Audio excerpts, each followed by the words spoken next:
Friends, welcome to learn computer academy. Node JS এর যে সিরিজটা চলছিল সেই সিরিজের আরও একটা ভিডিওতে আপনাদেরকে স্বাগত জানাই। তো চলুন আমরা আজকের ক্লাস স্টার্ট করি। তো সবার প্রথমে আমি ডেস্কটপে একটা ফোল্ডার বানিয়ে রেখেছি যেখানে আমি নোট.জেএস এর কাজ করছিলাম এতদিন। তো সেই ফাইলটাকে আমরা ওপেন করে নিই। তো আমি এখান থেকে ফাইলটাকে ওপেন করে নিচ্ছি ভিএস কোডে। আচ্ছা, ভিএস কোডে আমরা চলে এসেছি। ভিএস কোড ছাড়া আমাদের আপাতত আর কোনো কিছু প্রয়োজন হচ্ছে না।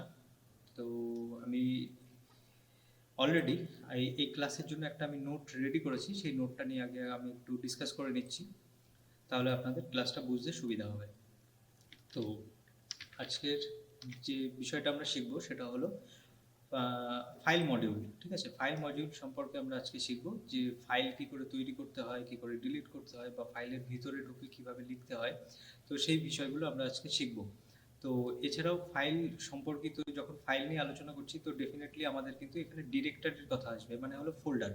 তো এই ফাইল ফোল্ডার যে বিষয়গুলো সেই বিষয়গুলো কিন্তু জাভা স্ক্রিপ্ট, মানে ভ্যানিলা যে জাভা স্ক্রিপ্ট আমরা ব্রাউজারে করে এসেছি সেখানে কিন্তু পসিবল ছিল না। কারণ হয়তো খেয়াল করে দেখবেন কখনো আমরা জাভা স্ক্রিপ্টের মাধ্যমে ব্রাউজারে বসে কোনো ফাইল ফোল্ডার এসব তৈরি করিনি। তো আমরা কিন্তু নোট.জেএসে যখন এসেছি তখন আমরা এই সমস্ত কাজগুলো করতে পারবো। ঠিক আছে, যেহেতু নোট.জেএস আমাদের সিস্টেমে চলছে। এখন এই ফাইল ফোল্ডার এগুলো অ্যাক্সেস কিভাবে করতে হয় বা কোনো ফাইল তৈরি করে তার ভিতরে কিভাবে লিখতে হয় সেই কাজগুলো আমরা আজকে দেখব। তো এখানে সিলেবাসটা একটু লম্বা আছে, তো পুরো জিনিসটা হয়তো দেখবো না, আমরা একটা বিশেষ পার্ট দেখে নিচ্ছি। তো বাকিগুলো আপনারা নিজেরাও চেষ্টা করলে পেরে যাবেন। আর এছাড়াও আমি পরবর্তী ভিডিওতে সেগুলোও দেখাবো। ওকে, তো আমি এখানে প্রথমত লিখে রেখেছি যে ফাইল অপারেশন কিভাবে করতে হয়, নেক্সট হলো ডাইরেক্টরি অপারেশন কিভাবে হচ্ছে, এরপরে হলো ফাইল আর ডাইরেক্টরি ইনফরমেশন আমরা কিভাবে পেতে পারি, আর আদার্স কিছু মেথডস আছে। ওকে, তো এইগুলো যেগুলো মোস্ট ইম্পর্টেন্ট আমাদের সবসময় কাজে লাগবে, সবসময় বলতে প্রায় ধরতে পারেন যে 98% টাইম বা 99% সময় যেগুলো লাগবে সেগুলো আমরা শিখব। কারণ নোট.জেএসে প্রচুর জিনিস আছে যে জিনিসগুলো সবসময় কিন্তু সব কিছু শেখাটা ঠিক হবে না। কারণ এই কারণে ঠিক হবে না যে এত বড় একটা জিনিস, এত বড় জিনিসের প্রত্যেকটা খুঁটিনাটি বিষয় কিন্তু একেবারে শিখে তারপরে কাজ করা সেটা পসিবল না। কারণ কাজ করতে করতে অনেক জিনিস শিখতে হয়, সেটা আমরা সবাই কিন্তু মোরালেস জানি। তো আমরা আজকে কি শিখছি, যে বিষয়টা শিখছি সেটা হলো ফাইল অপারেশন। ফাইল অপারেশনে কি হচ্ছে, আমরা সবার প্রথমে দেখব যে একটা ফাইলকে আমরা কিভাবে রিড করতে পারি। আমরা এই ফাইলটা কিভাবে রিড করতে পারি সেই যে দুটো মেথড আছে সেই মেথড সম্পর্কে আমরা আজকে এখানে দেখব। তো সবার প্রথমে যে ফাইল রিড করার যে অপশান সেখানে হয়তো দেখতে পাচ্ছেন যে রিড করার জন্য আমি এখানে দুটো মেথড লিখে রেখেছি। ঠিক আছে, একটা হলো রিড ফাইল সিঙ্ক আর একটা হলো রিড ফাইল। এই দুটো হলো অপশান, মানে এই দুটো হলো মেথড। আচ্ছা, রাইট করার জন্য খেয়াল করে দেখুন এখানে আছে রাইট ফাইল সিঙ্ক আর রাইট ফাইল, দুটো জিনিস। অ্যাপেন্ড করার জন্য, অর্থাৎ কোনো ফাইলে আমি অলরেডি কিছু লেখা রয়েছে সেটার সঙ্গে আরও সংযোজন করতে চাইছি, অ্যাড করতে চাইছি, তাহলে আমাকে কি করতে হবে, অ্যাপেন্ড ফাইল সিঙ্ক অথবা অ্যাপেন্ড ফাইল। তো ডিলিট করার জন্য আমাকে লিখতে হবে আনলিঙ্ক সিঙ্ক আর আনলিঙ্ক। এবার বিষয় হলো যে এখানে যে চারটে বিষয় আছে এই চারটে বিষয় কিন্তু করা যেতে পারে, মানে আমি রিড করতে পারছি, মানে অলরেডি ক্রিয়েট করা রয়েছে সেটাকে আমি পড়ে দেখতে চাইছি, তারপরে আমি নতুন করে ফাইল ক্রিয়েট করে তার মধ্যে কিছু লিখতে চাইছি, অথবা অলরেডি লেখা রয়েছে সেটার সঙ্গে আরও নতুন কোনো কিছু টেক্সট আমি জুড়তে চাইছি, আর আলটিমেটলি যে আমার সেই ফাইলটার প্রয়োজন নেই, আমি কিন্তু ফাইলের ব্যাপারেই বলছি, ফোল্ডার নয়, তো সেই ফাইলটা আমি ডিলিট করতে চাইছি, তো সেটা কিভাবে করতে পারবো। তো একটু যদি লক্ষ্য করে দেখেন যে এই প্রত্যেকটা অপশানের মধ্যে, মানে রিড করার জন্য দুটো ফাংশন আছে, রাইট করার জন্য দুটো ফাংশন, অ্যাপেন্ড করার জন্য দুটো ফাংশন, আবার ডিলিট করার জন্য দুটো ফাংশন। এখন বিষয়টা হলো এই দুটো ফাংশন কেন প্রত্যেকটার মধ্যে, এর মধ্যে কি বিশেষত্ব আছে। তো প্রথম কথা হলো যে আমি যখন রিড করছি কোনো ফাইল, তো সেখানে দুইভাবে করতে পারি আমরা কাজটা, মানে হলো রিড ফাইল সিঙ্ক, এই একটা অপশান দেখছেন, আর একটা হলো রিড ফাইল। আচ্ছা, এক্ষেত্রে দ্বিতীয়টার ক্ষেত্রে সিঙ্ক কথাটা নেই, তো সিঙ্ক মানে হলো সিঙ্ক্রোনাইজেশন। তো এখন এই যে সিঙ্ক বা সিঙ্ক্রোনাস যেটা আছে সেটার মানে কি, এই বিষয়টা কিন্তু সিঙ্ক্রোনাস আর অ্যাসিঙ্ক্রোনাস কথাটা কিন্তু যদি আপনার কাছে নতুন হয় তার মানে আপনি নোট.জেএস শেখার জন্য রেডি নন। আপনাকে কিন্তু যে বেসিক যে জাভাস্ক্রিপ্ট, ভ্যানিলা জাভাস্ক্রিপ্ট, এই দুটো বিষয় কিন্তু জাভাস্ক্রিপ্টের কনসেপ্ট, এটা নোডের কনসেপ্ট না। তো সিঙ্ক্রোনাস আর অ্যাসিঙ্ক্রোনাস কোড কী জিনিস সেই বিষয়টা কিন্তু আগে শিখে আসতে হবে। তো এই ভিডিওটাতে আমি যাদের অলরেডি জানা আছে, কিন্তু আমি এই বিষয়টাকে আরেকটু আমি এখানে তাদেরকে একটু রিকল করিয়ে দিচ্ছি যে অ্যাকচুয়ালি কাজটা কীভাবে হয়। তো কোনো ফাইলকে আমরা দুইভাবে পড়তে পারি, একটা হলো সিনক্রোনাস ওয়েতে, একটা হলো অ্যাসিনক্রোনাস ওয়েতে। তো সিনক্রোনাস ওয়েতে মানে আমি যদি এই ফাংশনটাকে কাজে লাগাই, কাজে লাগিয়ে আমি যদি কোনো ফাইল একটা পড়তে চাই, তো সেই ফাইলটা কি হবে, বাকি যে কোডগুলো আছে, মানে আমি এই লাইনটা যেখানে লিখবো তার নিচের যে কোডগুলো আছে সেই কোডগুলো কাজ করা কিন্তু বন্ধ করে দেবে। ঠিক আছে, তো ইভেন্ট লুপ যেটা আছে সেটা কিন্তু স্টপ হয়ে যাবে, যে এই কাজেই ব্যস্ত হয়ে যাবে। তখন নোড.js-এর যে অ্যাপ্লিকেশনটা আমি বানাচ্ছি সেই অ্যাপ্লিকেশনটা কিন্তু এই ফাইলটা পড়ার জন্য বিজি হয়ে যাবে। তো বাকি আদার্স যে কাজ সেই কাজগুলো কমপ্লিটলি অফ হয়ে যাবে। ওকে, কারণ এই ফাইলটা পড়তে আমার যদি এখন 1 সেকেন্ডও লাগে বা আবার 1 ঘন্টাও লাগতে পারে, কারণ ফাইলের সাইজ অনুযায়ী, তাহলে সেই পর্যন্ত কিন্তু বাকি কাজগুলো চলবে না, সেই কাজগুলো কিন্তু কমপ্লিটলি স্টপ হয়ে যাবে। তো এই ফাইল যখন পড়া শেষ হয়ে যাবে, ফাইলের আউটপুট আমি পেয়ে যাব, তারপরে বাকি কাজগুলো শুরু হবে। এটাকেই কিন্তু বলা হয় সিনক্রোনাস কাজ, যে একটা কাজ শেষ হবে কমপ্লিটলি, তারপরে অন্য কাজে গিয়ে ফোকাস করব, ততক্ষণ বাকি কাজ বন্ধ। ওকে, এই একটা জিনিস। আরেকটা জিনিস কি হয়, রিড ফাইল। তো এই রিড ফাইল যেটা আছে সেটা কিন্তু অ্যাসিনক্রোনাস, মানে এই ফাইলটা কি করে, যে যখন কোডগুলো এরকম টপ টু বটম লেখা আছে, কোড পড়তে পড়তে যখন এসে দেখবে যে fs.read ফাইল, তখন কিন্তু নোড.js বুঝে যাবে, আচ্ছা এখানে আমাকে একটা ফাইল পড়তে বলেছে, তো ঠিক আছে আমি পড়ব, কিন্তু আমি বাকি যে কাজগুলো রয়েছে আদার্স, যে এর নিচে যে কাজগুলো আছে সেই কাজগুলোকে আমি স্টপ করব না, কারণ একটা সামান্য ফাইল পড়ার জন্য আমার বাকি আদার্স কাজ করা বন্ধ করলে চলবে না। তো আমি কি করব, আমি একটু সাইডে চলে যাব। ঠিক আছে, সাইডে গিয়ে আমি, মানে অ্যাকচুয়ালি কোথায় সাইডে চলে যাচ্ছে বা এই কনটেক্সট যে এপিআই বা এই সমস্ত যে বিষয়গুলো, সেগুলো বেসিক জাভাস্ক্রিপ্টের জিনিস। ঠিক আছে, আপনারা যদি কমেন্ট সেকশনে জানেন তাহলে আমি ইন ডিটেলস এই নিয়ে আরও ভিডিও বানাবো, যে অ্যাকচুয়ালি সাইডে চলে গিয়ে আলাদাভাবে এটা এক্সিকিউট হচ্ছে অন্য থ্রেডে, তো এই বিষয়গুলো কি, সেই জিনিসগুলো আমরা আলোচনা করব আলাদা। তো এখন আরও কিছু কিছু টার্ম আছে, যেমন ইভেন্ট লুপ আছে। ওকে, তো এই বিষয়গুলো আমরা পরে দেখছি। তো এই মুহূর্তে আমরা বুঝে নিই যে এই রিড ফাইল যে বিষয়টা আছে সেটা কি। তো রিড ফাইল কি করবে, বাকি আদার্স যে কাজ আছে সেই কাজগুলোকে বন্ধ করবে না, ও কি করবে, নিজের মতো আলাদা করে সাইড হয়ে যাবে, সাইড হয়ে ওই কাজটা করে ফেলবে। করে ফেলার পরে যখন কাজটা সম্পূর্ণ হয়ে যাবে, তখন ও আবার ব্যাক টু আমাদের প্রোগ্রামের মধ্যে এন্টার নেবে। ঠিক আছে, এবার সিনক্রোনাস আর অ্যাসিনক্রোনাস ফাইলের জন্য আমি, মানে কাজের জন্য, এই টাইপের কাজের জন্য একটা খুব ভালো অ্যানালজি দিতে পারি আপনাদের মনে রাখার সুবিধার জন্য। এটা ধরে নিতে পারেন যে ডক্টর আছে, আর প্রত্যেকটা ডক্টরের চেম্বারে একজন কম্পাউন্ডার থাকে। তো সেই কম্পাউন্ডারের কাজ কি, ডক্টরকে অ্যাকচুয়ালি কাজটা করতে হয়, কম্পাউন্ডার কি করে, সেই কাজটার জন্য হেল্প করে ডক্টরকে। তো যখনই পেশেন্ট আসছে, তো পেশেন্টের নামটা লিখে রাখা বা তার যে প্রবলেমটা, একটা বেসিক প্রবলেম শুনে নেওয়া, তারপর সেই অনুযায়ী প্রথমত যদি কিছু করার থাকে তো উনি সেই কাজটা করেন, যদি কোনো সাজেশন দেওয়ার থাকে সেই কাজটা করেন।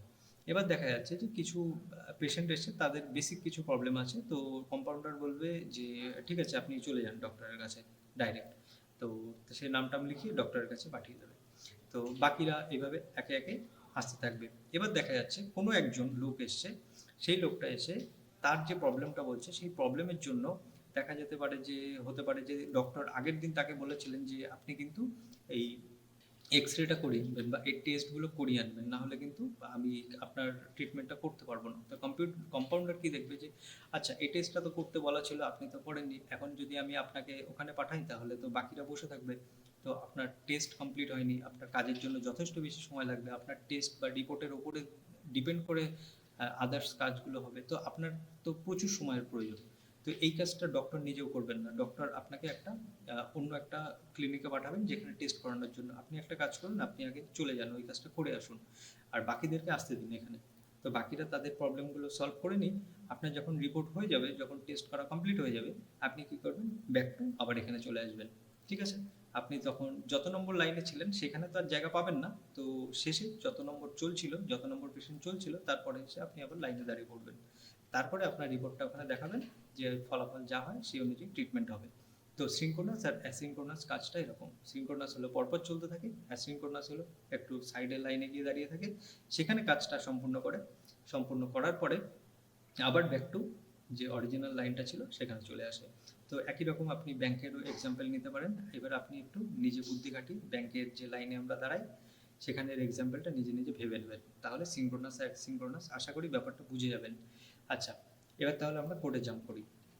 তো এবার প্রত্যেকটার ক্ষেত্রে কিন্তু একই জিনিস, তো একটা সিঙ্ক আছে, একটা কিছু নেই, যেটাই কিছু নেই সেটা হলো অ্যাসিনক্রোনাস। মানে হলো এটা যেমন রিড ফাইল সিঙ্ক, মানে এটা সিনক্রোনাস, আর যেটাই কিছু লেখা নেই মানে সিঙ্ক কথাটা নেই সেটা হলো অ্যাসিনক্রোনাস। এবার এই যে রিড ফাইল সিঙ্কের মধ্যে কি আছে দেখুন, এটা হলো যেহেতু একটা মেথড, এর একটা পাথ দরকার হয় আর কিছু অপশানস দরকার হয়। আর রিড ফাইল সিঙ্কের রিড ফাইলের ক্ষেত্রে কি হয়, একটা পাথ দরকার হয়, একটা অপশানস দরকার হয়, আর এক্সট্রা জিনিস হলো একটা কল ব্যাক দরকার হয়। তো এখন এই কল ব্যাক কেন প্রয়োজন, আর আগেরটায় কেন কল ব্যাক নেই? তো যেহেতু আমি বলেছি যে এই ফাইলটা হলো অন্যান্য কাজকে বন্ধ করে দেয়, তো যতক্ষণ না এর কোনো একটা ফাইনাল রেজাল্ট আসছে বাকিদেরকে বন্ধ করে দেয়। তো এই কি করে, একটা জিনিস রিটার্ন করবে, মানে আমার যে রেজাল্টটা প্রয়োজন ছিল সেই রেজাল্টটা কিন্তু রিটার্ন করবে। রিটার্ন করে একটা ভ্যারিয়েবলে স্টোর করে রাখবে, সেটাকেই আমরা প্রিন্ট করাতে পারবো। আর দ্বিতীয়টা যেটা আছে, সে কি করবে, সেই ফাইলটা পাথ নেবে, মানে আমি আর যে পাথ বলতে এখানে আমি কোন ফাইলটা পড়তে চাইছি সেটা।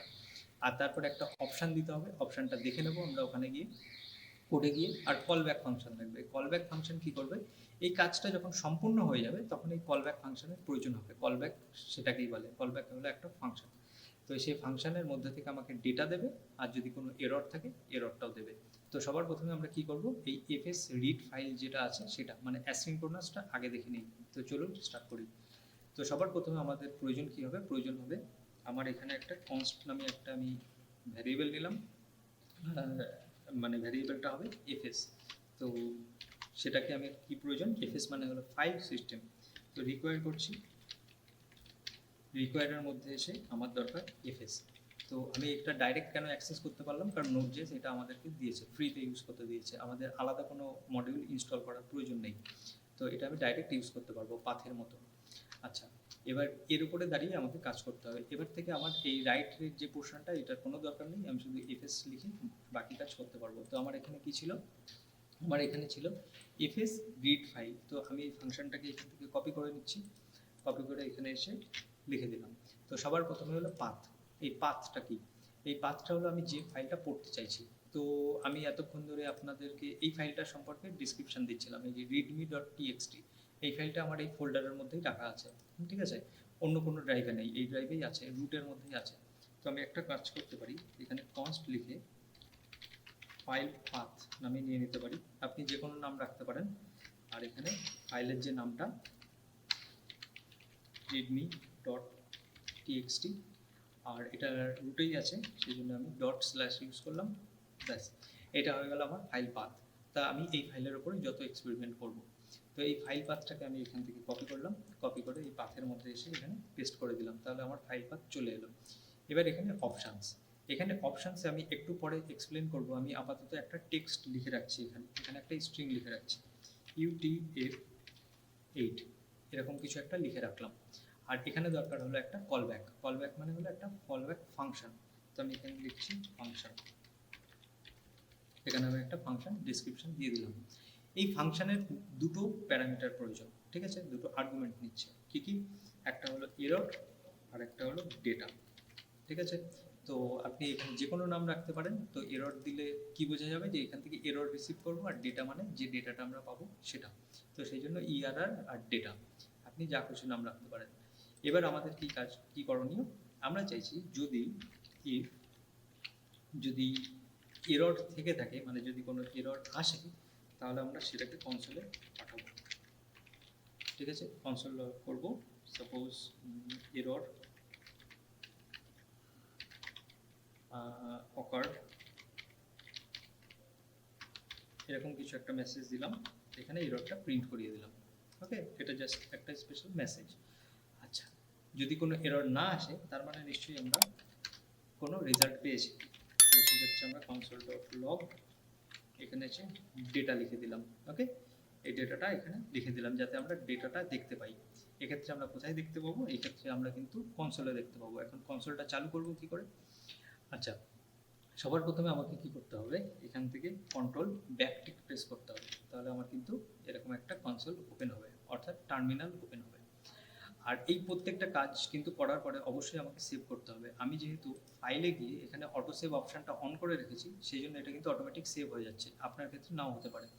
তো সেক্ষেত্রে আপনি যেহেতু এই ভিডিওতে যদি নতুন থাকেন, তাহলে আমি কিন্তু এই ভিডিওটায় বলেছিলাম আগের ভিডিওগুলোতে যে অটো সেভ অপশানটা অন করে নিতে, আপনার হয়তো অন করা নেই, তো দেখে নেবেন এটা যেন অন করা থাকে। এবার এসে এখানে এই ফাইলটাকে রান করুন, লিখুন নোড ইন্ডেক্স ডট জেএস। এই জেএস কথাটা ইম্পর্টেন্ট না, জেএস নাও লেখা যেতে পারে, শুধু ইন্ডেক্স লিখলেই চলবে, কারণ আমার এই ফাইলের নাম ইন্ডেক্স। আর কেন ডট জেএস প্রয়োজন নেই, কারণ নোড ভালোভাবেই জানে আমি এখানে একটা জেএস ফাইল রান করাচ্ছি। এবার আমি যদি এখানে একটা এন্টার প্রেস করি, তাহলে খেয়াল করে দেখবেন একটা ইন্টারেস্টিং ঘটনা ঘটেছে। যে এই ঘটনাটার মধ্যে আমি এই যে ফাইলে যাবতীয় যা ইনফরমেশান লিখে রেখেছিলাম, খেয়াল করে দেখুন এই সমস্ত ইনফরমেশান কিন্তু এখানে দেখুন সমস্ত ইনফরমেশান এখানে আমি দেখতে পাচ্ছি। তার মানে আমি এই ফাইলের সমস্ত ডেটা কিন্তু রিড করে এই ফাইলে নিয়ে আসতে পেরেছি। ওকে, আর এই যে পুরো যে প্রসেসটা ছিল, এই প্রসেসটা কিন্তু অ্যাসিনক্রোনাস ছিল, মানে আমার এই কোডটা কিন্তু বাকি কোডকে স্টপ করে দেয়নি। তার প্রমাণ হিসাবে আমি এখানে দেখাতে পারি। এখানে আমি লিখলাম কনসোল ডট লগ, সাপোজ আমি এই কথাটা লিখলাম, this line of code will execute before read file method, এই কথাটা লিখলাম। অর্থাৎ আমি এক্সপেক্ট করছি, আমি স্ক্রিনটা ক্লিয়ার করে দিচ্ছি এখান থেকে, আমি এক্সপেক্ট করছি যে এটা যেহেতু অ্যাসিনক্রোনাস, তার মানে এই লাইনটা যখন পড়তে আসবে এইভাবে ইন্টারপ্রেটার বা কম্পাইলার যেটাই বলুন, তো এ কী করবে, এই লাইনে এসে দেখবে রিড ফাইল, তখন দেখবে আচ্ছা এটা তো অ্যাসিনক্রোনাস কাজ, মানে এটার সময় লাগবে কাজটা করতে। ঠিক আছে, আমি এখান থেকে সাইড হয়ে গেলাম, আমার রাস্তা এখন ক্লিয়ার আছে। তাহলে কী করে আছে এটা, ঠিক আছে, এটাকে প্রিন্ট করিয়ে দাও। তো এটা প্রথমে প্রিন্ট হয়ে যাবে, আর ওই কাজটা হতে যেহেতু সময় লাগবে একটু, ও যখন কাজ সমস্ত কিছু কমপ্লিট করে ও আবার আসবে। তো ততক্ষণে এটা এক্সিকিউট হয়ে গেছে। তো লিটারালি যদি দেখেন তাহলে অনেকটা এই জিনিসটা এই লাইনের শেষে এসে বসবে। তো বসার জন্য এই রিপ্লাইটা পরে আসবে, আর এই যে কনসোল লগ মেসেজটা এটা আগে আসবে। তো আমাদের কোড আমাদের যেমন ছিল তেমন রাখলাম, অটো সেভ হয়ে গেছে। আমি নোট.js আবার লিখে দিলাম, আমি আপ যে অ্যারোটা সেটা প্রেস করছি যাতে আমি পুরোনো কোডটা পেয়ে যাই, বারবার আমাকে টাইপ না করতে হয়। তো আমি এখন ইন্ডেক্স চালালাম। আচ্ছা, এবার একটু চেক করে দেখি যে কী হয়েছে এখানে ঘটনাটা। এখানে খেয়াল করে দেখুন, this line of code will execute before read file method. দেখেছেন, এটা পরে লেখা আছে কিন্তু এটা আগেই এক্সিকিউট হয়ে গেছে, আগেই রান হয়ে গেছে, তারপরে আমার ফাইলের ইনফরমেশন এসছে, কারণ এটা হলো অ্যাসিনক্রোনাস। ওকে, এখন এই যে মেসেজটার সময় আমি বলেছিলাম যে এখানে একটা অপশান দিতে হয়, তো সেই অপশানটা কী ছিল, এই অপশানে আমি বলতে চেয়েছি, প্রথম কথা আমাদের যখন ফাইল আমরা রিড করি বা রাইট করি, এইসব ক্ষেত্রে কী হয়, বিশেষ করে আমি যখন রিডের কথা বলছি, রিড নিয়ে ফোকাস করি। রিডের ক্ষেত্রে আমরা যে ফাইলের টেক্সটগুলো আছে না, এই যে টেক্সটগুলো অ্যাজ ইট ইজ চলে আসে না, মানে আমি যেমন লিখেছি সেইভাবে চলে আসে না। ঠিক আছে, সার্ভারে এইভাবে কাজ হয় না। তো সার্ভার কী করে, এগুলোকে বাইনারিতে কনভার্ট করে। ঠিক আছে, বাইনারিতে কনভার্ট করে বাফার অবজেক্ট নামে আমাদেরকে সেন্ড করে। তো বাইনারি নাম্বার মানে কি 0101 এরকম কম্বিনেশান, এগুলো আমাদের পক্ষে পসিবল না পড়া। তো সেই জন্য কী করে, একটা বাফার অবজেক্ট সেন্ড করে। তো সেই বাফার অবজেক্টটা দেখতে হলে আমরা কি করতে পারি, এই লাইনটাকে যদি এখান থেকে আমি ব্ল্যাক করে দিই, ফাঁকা করে দিই, এবার যদি আমি এটাকে রান করি, তাহলে খেয়াল করে দেখবেন যে এখানে একটা মেসেজ এসছে। দেখুন এখানে একটা বাফার নামে একটা অবজেক্ট এসছে, এই অবজেক্টের মধ্যে কিছু হেক্সাডেসিমাল কোড লেখা রয়েছে। ঠিক আছে, এটাও আমাদের পক্ষে রিডেবল না, কিন্তু একটু বেটার, বাইনারির তুলনায় একটু বেটার, কিন্তু এইগুলো আমাদের কোনো কাজের না। এই বাফারটা আমাদের বোঝার দরকার নেই, এই বাফারটাকে আমাদেরকে কনভার্ট করতে হবে কিসে, UTF-8। এই যে UTF-8 এই যে ভার্সনটা আছে এখানে এনকোডিং করতে হবে। ওকে, সেক্ষেত্রে আমরা লিখতে পারি UTF-8 এরকম, অথবা সিম্পল আপনি লিখে দিন UTF-8, যে কোনো একটা প্রসেসে লিখলেই চলবে। এবার জাস্ট আপনি কি করুন, কোডটাকে রান করুন, তাহলে দেখবেন এই কোডটা কিন্তু আবার একই রকমভাবে রান হচ্ছে। তো এই ভিডিওতে আমরা মোটামুটি এই পর্যন্ত বুঝেছি যে অ্যাসিনক্রোনাসলি কীভাবে ফাইল একটা রিড করতে হয়। এবার পরের কাজ কি, এই কাজটাই আমরা করব, কিন্তু এবার করব আমরা এই কাজটা আমরা করেছি কীভাবে, অ্যাসিনক্রোনাস ওয়েতে, অ্যাসিঙ্ক ওয়েতে করেছি, এবার আমরা করব সিনক্রোনাস ওয়েতে।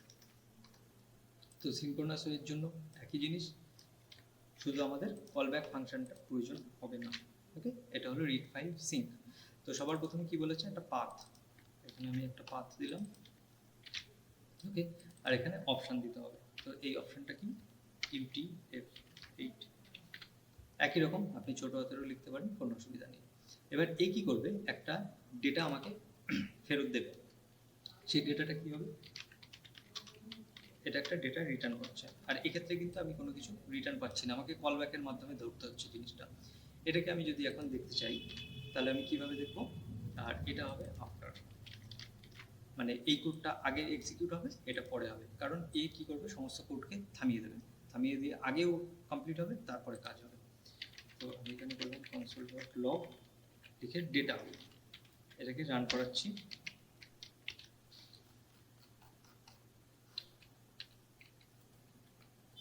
Clear screen, node index. খেয়াল করে দেখুন, আগে আমার সমস্ত কন্টেন্ট এসছে এখানে, আর শেষে গিয়ে কিন্তু এই লাইনটা প্রিন্ট হয়েছে। তার মানে এটা হলো সিঙ্ক্রোনাস কোড, আগে এটা সম্পূর্ণ হয়েছে, তারপরে এটা। এবার এক্ষেত্রে মনে রাখতে হবে যে এই যে ডেটাটা না, এই ডেটাটা যেটা আমি প্রিন্ট মানে পেয়েছি সেটা তো পেয়ে গেছি, কিন্তু অনেক সময় এররও আসতে পারে। অর্থাৎ এডিটমি টেক্সট হয়তো নেই আমার কাছে, তাহলে এরর আসবে। তো সেটা হ্যান্ডেল করবো কী করে? এক্ষেত্রে তো আমার এরর বলে একটা প্যারামিটার ছিল এখানে, কিন্তু এক্ষেত্রে নেই। তো সেই জন্য এই ধরনের কোড কখনো এইভাবে লেখা উচিত না। সবসময় আমাদেরকে কিন্তু ট্রাই ক্যাচ ইউজ করা উচিত, ঠিক আছে? ট্রাই ক্যাচ ব্লক ইউজ করা উচিত। তো ট্রাই এর মধ্যে যাবে এই কোডটুকু, ঠিক আছে? ট্রাই এর মধ্যে যাবে আমার এই কোডটুকু, আর ক্যাচের মধ্যে আসবে আমার এরর। কনসোল ডট লগ অথবা কনসোল ডট এরর এইভাবে লিখতে পারেন। আর এর ভিতরে যে এরর নামে যে ক্যাচের মধ্যে প্যারামিটারটা ছিল সেটা আমি এখানে প্রিন্ট করে দিলাম। এবার যদি আমি এখানে এসে একটু রান করি সিএলএস করে, তাহলে আমি সেম জিনিস দেখতে পাচ্ছি, কোনো প্রবলেম নেই। কিন্তু আমি যদি কোথাও একটা এরর ঘটাই, মানে রিডমি টেক্সট এরকম লিখে দিলাম, হয়তো ফাইলটা মিসিং আছে, তাহলে সেক্ষেত্রে আমরা কী দেখতে পাবো সেটাও আমাদের দেখাটা জরুরি। তো আমরা এখানে এসে আরেকবার, এক্ষেত্রে দেখুন ENOENT এই একটা কোড এসছে, এই কোডটা বোঝাটা ইম্পর্টেন্ট। এখানে দেখুন একটা কোড এসছে, এরর কোড। এটার মানে হলো no search file or directory, ঠিক আছে? এরকম আরও বেশ কিছু কিন্তু কোড আমাদের কাছে আসবে। আমরা পরবর্তী চ্যাপ্টারগুলোতে অ্যানালাইসিস করবো এই বিষয়টা নিয়ে, যে কী কী কোড হতে পারে। তো এক্ষেত্রে হলো আমাদের যে এররটা এসছে, সেই এররটা মানে হলো আমাদের এরকম কোনো ফাইল নেই, সেই জন্য এটা পড়তে পারছে না। আর সেটা আমরা ধরেছি কিভাবে, এই ট্রাই ক্যাচ ব্লকের মাধ্যমে। তো ট্রাই ক্যাচ ব্লক সবসময় এক্ষেত্রে ইউজ করা উচিত প্রতিটা কাজের জন্য, যে আমরা আগে দেখে নেব যে আমাদের যে ডেটাটা, সেটা ডেটার মধ্যে এরর আছে কিনা সেটা কিন্তু দেখাটা জরুরি। তো সেটা আমরা ট্রাই ক্যাচের মাধ্যমে করতে পারি। তো এই যে প্রসেসটা হলো, এটা হলো কিন্তু সিঙ্ক্রোনাস প্রসেস। এটা মনে রাখার সবচেয়ে সহজ উপায় কি? সহজ উপায় হলো যে ফাইলগুলোর মানে যে মেথডগুলোর সামনে দেখবেন যে সিঙ্ক লেখা রয়েছে, সেগুলো সিঙ্ক্রোনাস, অর্থাৎ এগুলোকে আমাকে একটা ভ্যারিয়েবলে স্টোর করে নিতে হবে, ঠিক আছে? এর কোনো কল ব্যাকের প্রয়োজন নেই। আর যেগুলোর সামনে সিঙ্ক কথাটা নেই, সেগুলো কিন্তু অ্যাসিঙ্ক্রোনাস, অর্থাৎ সেগুলোর কিন্তু একটা কল ব্যাক ফাংশনের প্রয়োজন আছে। তো এটা কিন্তু কল ব্যাক ফাংশন ছিল একটা, ওকে? এখন এই যে কল ব্যাক ফাংশনটা আমি এখানে লিখেছি, এখানে পুরো ডেফিনেশন দিয়ে লিখেছি। আপনি কিন্তু চাইলে অ্যারো ফাংশনে ইউজ করতে পারতেন। এখানে এভাবে ফাংশন ওয়ার্ডটাকে সরিয়ে দেবেন, সরিয়ে দিয়ে এখানে একটা আপনি এরকম রকেট সিম্বল দিয়ে দেবেন। তো এক্ষেত্রে কিন্তু একই রেজাল্ট পাবেন। আমি এটাকে কমেন্ট আউট করে রেখেছি, আর আমি এই ফাইলটাকে আরেকবার রান করাচ্ছি। এক্ষেত্রে এরর এসছে, একই রকম এরর আমরা এখানেও দেখতে পাচ্ছি। কারণ কেন দেখতে পাচ্ছি, কারণ আমাদের এখানে খুব সম্ভবত আমাদের ফাইলের নেমটা এখনো কিন্তু ঠিক করা হয়নি। এবার যদি আমি ফাইলটাকে রান করাই, সিএলএস দিয়ে আমি স্ক্রিনটা ক্লিয়ার করছি বারবার, একই রকম রেজাল্ট পাচ্ছি। আর এক্ষেত্রে এখানে কিন্তু এই লাইনটা আগে চলেছে, this line of code. Actually আমার টেক্সটটা চেঞ্জ করা উচিত ছিল, এখানে বিফোর লেখা উচিত ছিল, ঠিক আছে? তো আশা করি এই অবধি বোঝা গেছে যে সিঙ্ক্রোনাস আর অ্যাসিঙ্ক্রোনাস ওয়েতে কীভাবে কোড লিখতে হয়, কোড লিখে কীভাবে ফাইল আমরা রিড করতে পারি। আর অবশ্যই সেক্ষেত্রে কিন্তু ফাইলটার এখানে অবস্থান থাকতে হবে। এবার বিষয় হলো কোন জিনিসটা ইউজ করব। চেষ্টা করবেন সিঙ্ক্রোনাস ওয়েতে কখনো কোড না লেখার, সবসময় অ্যাসিঙ্ক্রোনাস ওয়েতে কোড লিখবেন, ঠিক আছে? সবসময় অ্যাসিঙ্ক্রোনাস ওয়েতে কোড লিখবেন, কারণ যে সমস্ত ফাংশনালিটিতে সময় বেশি লাগে সেই সমস্ত কাজগুলো কিন্তু অ্যাসিঙ্ক্রোনাস ওয়েতে করতে হয়, কারণ সেই কাজগুলোকে সাইডে সরিয়ে রাখতে হয়, বাকি জিনিসগুলোকে আগে আসতে দিতে হয়। তো একই রকমভাবে আমরা কিন্তু বেশি গুরুত্ব দেব যে মেথডগুলোর সামনে সিঙ্ক কথাটা নেই, সেই মেথডগুলোতে আমরা কিন্তু বেশি ফোকাস করব। যেগুলো সিঙ্ক আছে সেগুলো আমরা দেখে রাখবো, কিন্তু সেগুলোতে বেশি আমরা ফোকাস করব না। তো আজকের ভিডিওটা আমি এই পর্যন্তই রাখছি, কারণ অলরেডি বেশ অনেকটাই লম্বা হয়ে গেছে ভিডিওটা। আমরা রিড ফাইলটা শিখেছি, আগামী দিনে আমরা এই পরপর যে মেথডগুলো আছে সেই মেথডগুলো একটা একটা করে শিখব। তো এই ভিডিওটা ভালো করে প্র্যাকটিস করুন। যদি কোনো কনফিউশন থাকে তাহলে আমাদের কমেন্ট সেকশানে অবশ্যই জানান।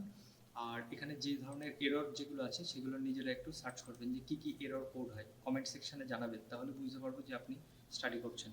আর কোনো প্রকার যদি কোনো কনফিউশন থাকে তাহলে অবশ্যই আমাদের কমেন্ট সেকশানে লিখবেন, আমরা সেখানে রিপ্লাই করে দেবো। আর না হলে পরবর্তী ভিডিওতে সেটা নিয়ে আমরা ডিসকাস করব। আর চ্যানেলটা সাবস্ক্রাইব যদি করা না থাকে কাইন্ডলি সাবস্ক্রাইব করে নেবেন আর ফ্রেন্ডদের সঙ্গে শেয়ার করে নেবেন। Node.js এর পপুলারিটি অবশ্যই জানা আছে, যার জন্য শিখতে এসেছেন। আর এখানেও কিন্তু ভ্যাকেন্সিও প্রচুর, তো সেই জন্য Node.js-টা ফলো করুন, আমাদের সিরিজটা। আর পরবর্তী যে ভিডিওটা খুব শীঘ্রই আসছে, এটুকুনি বলে আজকের ভিডিও আমি শেষ করছি। আবার পরবর্তী ভিডিওতে দেখা হবে। টাটা।